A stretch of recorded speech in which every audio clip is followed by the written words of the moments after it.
All right, folks, buckle up. The Paris AI Summit just wrapped up, and let me tell you, the tectonic plates of the AI world are shifting.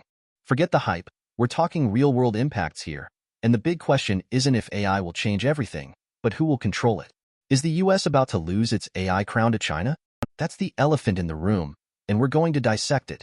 Stick around, because this isn't just about tech, it's about power, jobs, and the future. Let's dive in.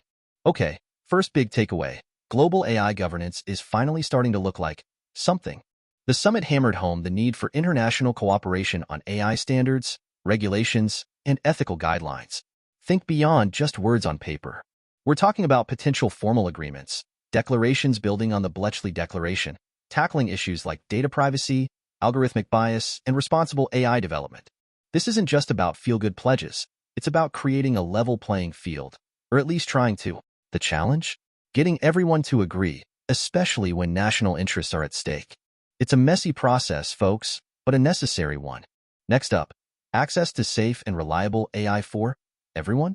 The summit talked a big game about providing wider access to independent AI, especially in underserved regions, the Global South. Sounds great, right? But how do you actually do that? We're likely talking about initiatives and funding for AI development and deployment in these areas. Open source projects, technology transfer programs, capacity building efforts. Democratizing AI access is the goal, but it's a massive undertaking. Think about the infrastructure challenges, the skills gap, the potential for misuse. It's a noble ambition, but the devil's in the details, and the execution is key. This is a huge opportunity for both innovation and impact, if done right. All right, let's talk about the elephant in the other room, the environmental impact of AI. It's a dirty little secret, but training these massive models sucks up a ton of energy. The summit put a spotlight on developing AI that's more environmentally sustainable. This means serious R&D into energy-efficient AI algorithms, hardware, and data center infrastructure. We're talking federated learning, edge computing, alternative computing architectures, anything to shrink AI's carbon footprint.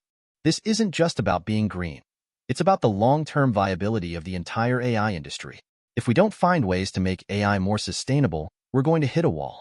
It's a challenge, but also a massive opportunity for innovation. Quick break from the policy talk for a reality check. Did you know that training one single AI model can generate as much carbon emissions as 5 cars in their entire lifespan? That's insane. We need to fix this and fast. Back to the summit.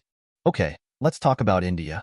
Their participation in the summit, the India-France AI Policy Roundtable, and those massive GPU procurement plans, it all signals a huge push for domestic AI development.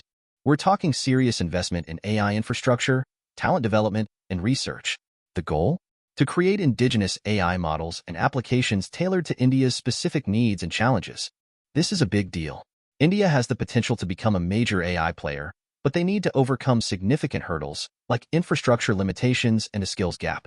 Keep an eye on India, folks. They're coming up fast. And now for the bombshell, DeepSeek. This competitive, low-cost, open-source model is shaking up the entire AI landscape. Its emergence means increased competition among AI developers, potentially driving down costs and accelerating innovation. Open-source AI becomes more accessible, fostering wider adoption and experimentation. But here's the thing, DeepSeek is Chinese. This isn't just about technological advancement, it's about geopolitical power. Can DeepSeek compete with the likes of OpenAI and Google? And what are the implications for US dominance in AI? This is a major turning point, folks. Pay attention. Okay, let's zoom out and look at the second-order impacts. Think ripple effects. Increased demand for cloud computing, especially from regions with limited hardware.